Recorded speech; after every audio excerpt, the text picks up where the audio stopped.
Hola, ¿qué tal, estimados alumnos del SABES? Bien, en este video voy a tratar de explicarles los diferentes temas y actividades que van a realizar para este mes de mayo, del 4 al 17 de mayo, esperando pues que no haya muchas dudas y que con este video pues puedan ustedes despejar las que surjan.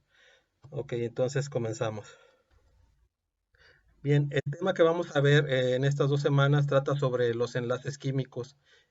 Como ustedes saben, hay 118 elementos en la tabla periódica que al unirse pues forman diferentes compuestos, ¿sí? Entonces, lo que pretendemos nosotros en estos videos es mostrarles y que ustedes entiendan y comprendan cuáles son los diferentes tipos de uniones o enlaces que se presentan en dichos compuestos.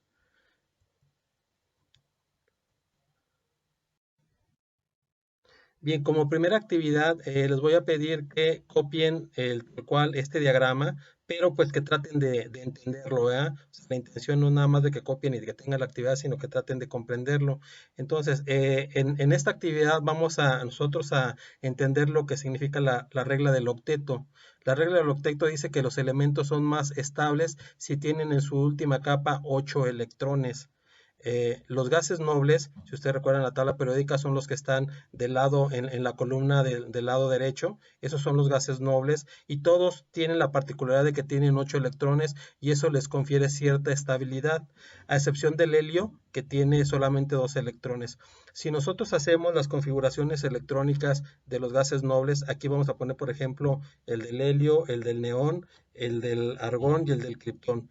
El helio tiene 2 electrones, por lo tanto su configuración electrónica es 1s2. Este 2 indica que tiene solamente 2 electrones en su último nivel.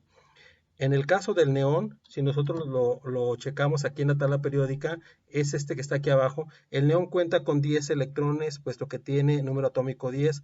Al repartir esos 10 electrones de acuerdo a la configuración electrónica que nos da la tabla de las diagonales, pues vemos que se reparten de esta manera. De tal manera que el neón va a tener 8 electrones en su último nivel. Su último nivel es el nivel número 2 que está marcado con ese número 2 y en ambos orbitales que tienen ese nivel, tiene aquí 2 electrones en el orbital S y 6 electrones en el orbital P. Eso quiere decir que total tiene 8 electrones. ¿Qué pasa con el argón? El argón tiene número atómico 18, está en esta parte de aquí y por lo tanto nosotros vamos a distribuir 18 electrones siguiendo la regla de las diagonales. Esta sería su configuración electrónica, lo cual nos dice que su último nivel es el 3, que está marcado por este numerito, es el 3, es el número mayor y en total va a tener también 8 electrones en ese último nivel. Eh, en el caso del criptón, que tiene 36 electrones, como lo marca aquí, nosotros vamos entonces a distribuir esos 36 electrones. Si seguimos la regla de las diagonales, nos quedaría esta configuración electrónica. ¿Qué es lo que pasa aquí? El último nivel va a ser el 4, marcado por el orbital S y por el orbital P. Ahí intermedio está el orbital 3D, pero el último viene siendo este del 4. En ese cuarto nivel también va a tener 8 electrones, 2 en el 4s y 6 en el 4p. Por lo tanto, tiene 8 electrones. Se ha determinado que químicamente esos gases son muy estables y no reaccionan pues con muchos elementos. Entonces, ¿qué es lo que pasa? ¿Qué es lo que dice la regla del octeto? Que los demás elementos, todo el resto de los elementos, van a tratar de alcanzar esta configuración de gases nobles y para ello van a perder electrones o van a ganar o los van a compartir. Y cuando pasa eso, se unen a otros elementos formando lo que se llama como enlaces químicos.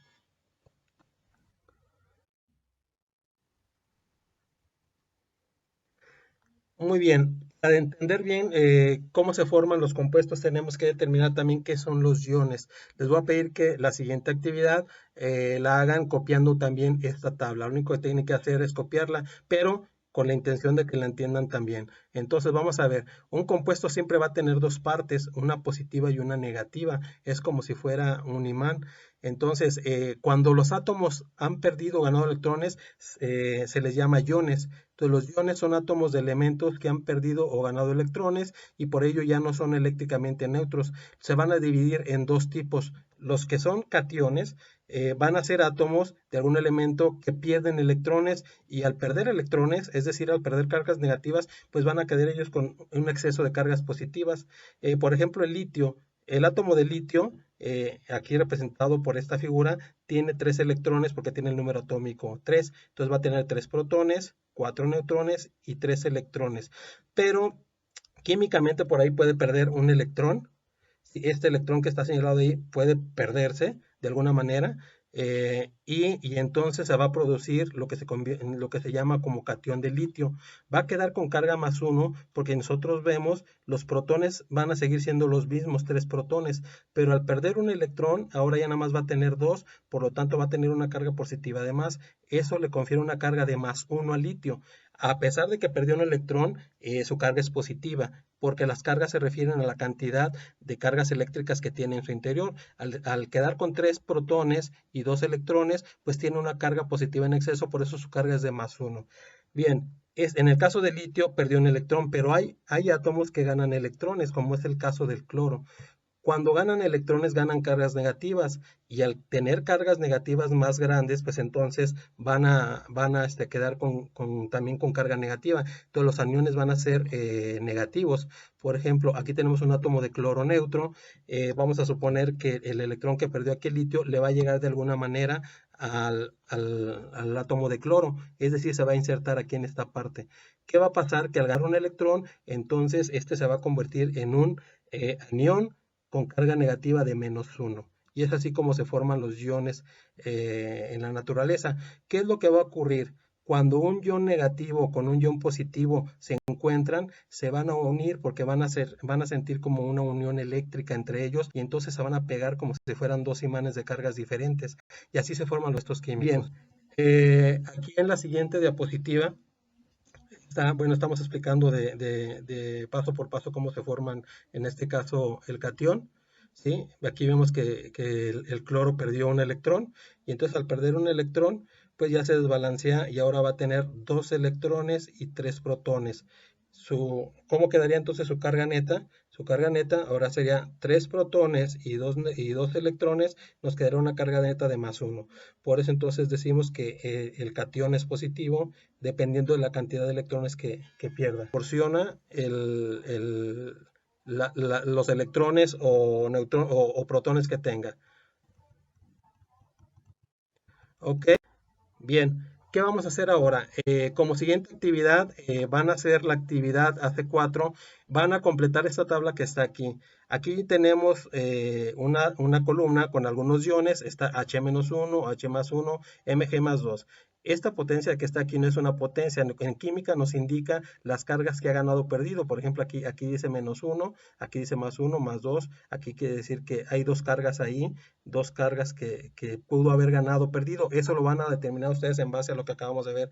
Vamos a ver aquí un ejemplo. El H1, H-1, dijimos que las cargas negativas pues son aniones, entonces por eso le ponemos aquí que es un anión.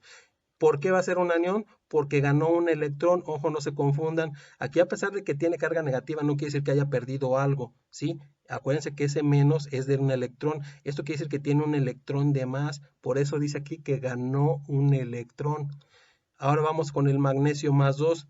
Este va a ser un catión porque tiene carga positiva. Los que tienen carga positiva son cationes. Entonces ya pueden ir rellenando esta columna. Nada más fíjense, si es carga positiva va a ser este catión, si es carga negativa va a ser anión. Y después váyanse a esta columna. Hay que checarse cuántos ganó o perdió. Acuérdense que si tiene carga negativa no es que haya perdido, más bien es que ganó un electrón. ¿Cuál otro ganó electrón? Pues aquí ustedes chéquenselo, ¿sí? Cuántos hay quienes ganaron electrones y hay quienes perdieron. En el caso del magnesio, que tiene carga +2, quiere decir que perdió 2 electrones, por eso se quedó con 2 protones de más y eso le dio esa carga. Bueno, lo que van a hacer ustedes es rellenar entonces en las columnas qué especie es esta de la columna, si es un anión, si es un catión, y cuántos electrones ganó o perdió lo van a poner aquí. Eso es lo que van a hacer en esta actividad. Bien, el siguiente tema se llama enlaces interatómicos, ¿sí? Una vez que ya vimos cómo es de que se unen los elementos para formar este compuesto, podemos llegar a la conclusión de que los elementos, al buscar su estabilidad de acuerdo a la regla del octeto, van a perder o a ganar electrones. y que al hacer esto van a adquirir cargas eléctricas convirtiéndose en aniones o cationes, dependiendo de si ganan o pierden electrones, y que al encontrarse un anión con un catión por ahí, pues se van a unir, van a sentir una atracción y se van a unir como si fueran imanes de cargas opuestas, y así van a crear un compuesto químico que va a tener propiedades diferentes. Ahora bien, los átomos de los elementos van a estar unidos mediante fuerzas eléctricas que se van a llamar enlaces interatómicos. Interatómicos, ¿por qué? Porque enlaza átomos de diferentes elementos o de un mismo elemento. Y esos enlaces interatómicos pues van a tener diferente fuerza, ¿no? Algunos van a ser muy fuertes su fuerza, otros menos, otros pues regular, ¿verdad? En base a esa fuerza se van a formar enlaces iónicos, enlace covalente polar o un enlace metálico. La intención es de que ustedes sepan identificar qué tipo de enlace se forma dependiendo de los compuestos que se van a unir, y para eso vamos a ver las siguientes diapositivas. Ok, ¿cuándo se forma un enlace iónico? Vamos a llamarlo enlace iónico cuando ocurre que se une un metal. Ustedes ya saben en la tabla periódica en dónde están localizados los metales, ya hicimos una actividad de eso, y se va a unir cualquiera de esos no metales con un no metal, ¿sí? Cuando se unan uno de esos dos, lo más seguro es que nos dé un enlace iónico, ¿sí? Porque se va a unir se va a unir un no metal se va a caracterizar porque el metal pierde electrones y va a formar un catión, mientras que los no metales normalmente ganan electrones y van a formar un anión. Esa diferencia de polaridades va a provocar que los átomos queden unidos fuertemente. Cuando la diferencia de electronegatividad es mayor a 1.7, entonces decimos que se formó un enlace iónico. Por ejemplo, aquí el sodio tiene un electrón y el cloro tiene 7 electrones, ¿sí? Recuerden ustedes que la regla del octeto dice que el cloro va a querer 8 electrones, entonces si ve por ahí al sodio que tiene un electrón, pues se lo va a quitar. Cuando le quites electrón, el sodio va a quedar con carga positiva y el cloro con carga negativa, y automáticamente se forma como una especie de imán atómico entre los dos, y pues se van a unir como si fueran un imán de dos polos diferentes. Y entonces la fuerza es muy grande, su diferencia de electronegatividad es mayor a 1.7 y por eso es un enlace iónico. Aquí le estoy dejando un enlace de EducaPlus muy gráfico donde se representa ese tipo de enlace por si quieren ustedes checarlo. Ahora bien, ¿qué propiedades tienen esos compuestos? Bueno, tienen altos puntos de fusión y ebullición, se encuentran en estado sólido, la mayoría de ellos, a temperatura y presión normales. No presentan moléculas verdaderas porque los átomos no se encuentran en contacto directo, sino que son uniones eléctricas. Son buenos conductores de la electricidad, al fundirse o disolverse en agua. Al disolverse en el agua forman cationes y aniones, y sus átomos se unen formando una red cristalina, como la imagen que queda aquí. ¿Sí? Aquí está, por ejemplo, una red cristalina de un compuesto con enlace. Ahora vamos a ver los enlaces con compuesto covalente no polar o también llamado apolar. ¿Sí? ¿Cuándo se forman estos compuestos? Bien, el enlace covalente apolar ocurrirá siempre entre dos no metales de la misma especie. Los átomos comparten electrones y forman moléculas que no tienen ninguna carga eléctrica. La diferencia de electronegatividades va de 0 a 0.4. Más adelante vamos a ver cómo obtenemos esta diferencia de electronegatividades. Ahorita nos quedamos solamente con el dato. Y se va a presentar entre especies iguales. Por ejemplo, un hidrógeno con un hidrógeno, cuando se unen, va a ser por un enlace covalente apolar. No va a formar ninguna polaridad, puesto que son semejantes. Por ejemplo, también cuando se une el cloro con cloro, para formar Cl2, van a formar una molécula también apolar. Apolar quiere decir que no tiene cargas eléctricas. ¿Qué propiedades tienen estos compuestos? Son insolubles en agua, pero solubles en éter y benceno. Tienen puntos de fusión y de ebullición muy bajos, de hecho la mayoría de ellos son gases. Son aislantes del calor y la electricidad, la mayoría son gases o son muy volátiles. Bien, vamos a ver ahora otro tipo de enlace covalente, pero que este es un enlace covalente polar. Polar nos da la idea de algo eléctrico, ¿sí? Entonces el enlace covalente polar siempre ocurrirá entre dos no metales diferentes, y se caracteriza porque los átomos comparten electrones, los van a compartir, ninguno de los elementos va a quitarle sus electrones al otro, sino que los van a compartir de manera desigual, de tal forma que se manifiestan en las moléculas cargas eléctricas parciales, una negativa y otra positiva. La diferencia de electronegatividades va de 0 a 1.7 en estos compuestos. Aquí tenemos, por ejemplo, el HCl, ¿sí? Cloruro de hidrógeno, están unidos, ¿sí? Pero el que jala más los electrones es el cloro porque es el más electronegativo, ¿sí? Aquí es donde entra el concepto de electronegatividad, que dice que es la fuerza con que atraen los electrones de enlace. Aquí vemos una mayor densidad electrónica hacia el cloro, lo cual quiere decir que es el más fuerte para jalar los electrones. Aquí vemos, por ejemplo, otra molécula de agua, dos átomos de hidrógeno y un átomo de oxígeno. El oxígeno también jala muy fuerte los hidrógenos. Se crea una especie de carga llamada carga parcial negativa y en los hidrógenos una carga parcial positiva. ¿Qué propiedades tienen estos compuestos? Bueno, aquí vamos a encontrar que existen en los tres estados de la naturaleza.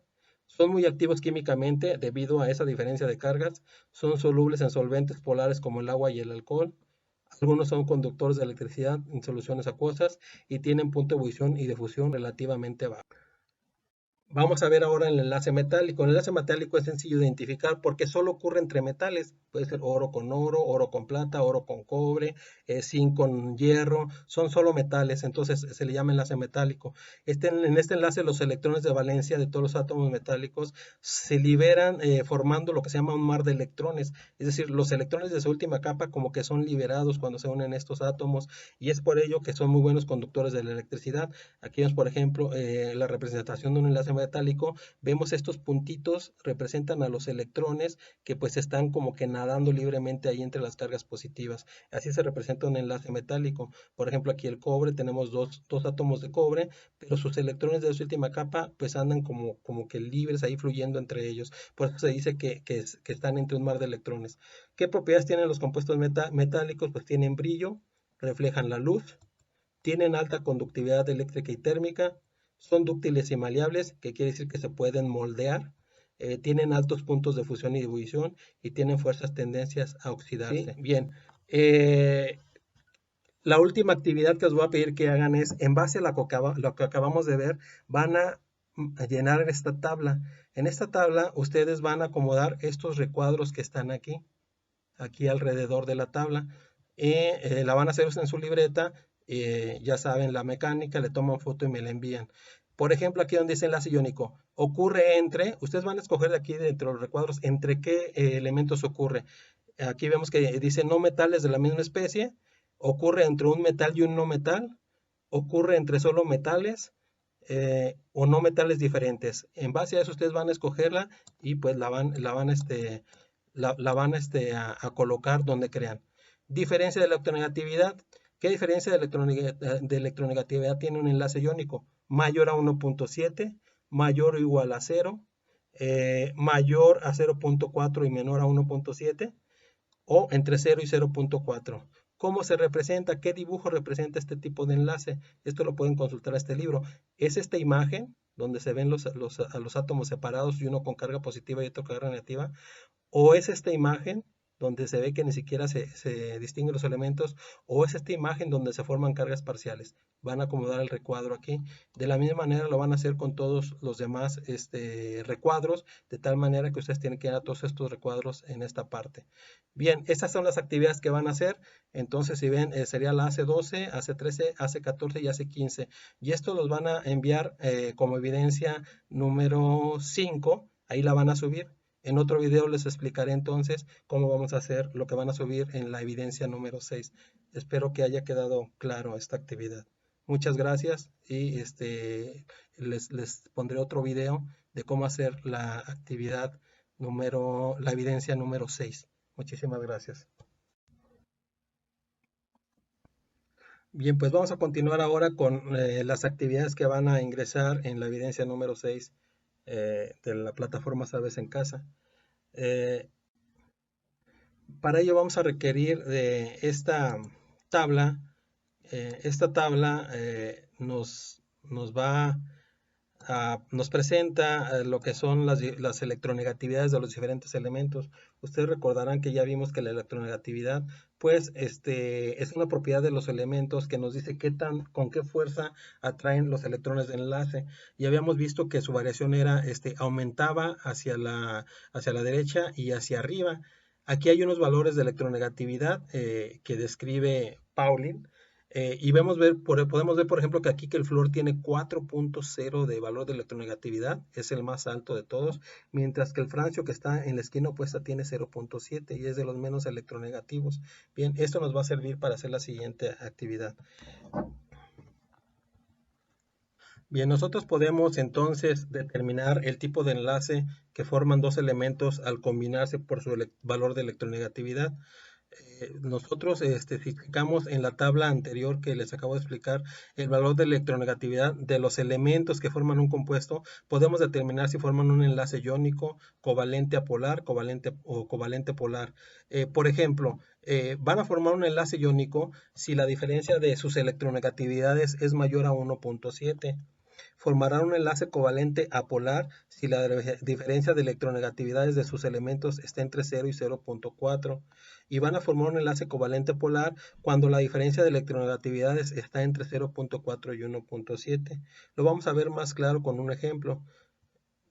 Por ejemplo, dice aquí, determinar el tipo de enlace que presenta el compuesto siguiente es CaS. Su nombre es sulfuro de calcio. Bien, tenemos que determinar primero cuántos elementos forman ese compuesto. Va a ser el calcio, cuyo el símbolo es Ca, y el azufre. Entonces lo que necesitamos hacer es buscar en la tabla periódica de electronegatividades que vimos en la diapositiva anterior, el valor de electronegatividad de cada uno. Chequenlo ustedes, por favor. Así, por ejemplo, tenemos que la electronegatividad para el calcio es de 1 y la electronegatividad para el azufre, la vamos a checar ahorita, la electronegatividad del azufre viene siendo 2.5.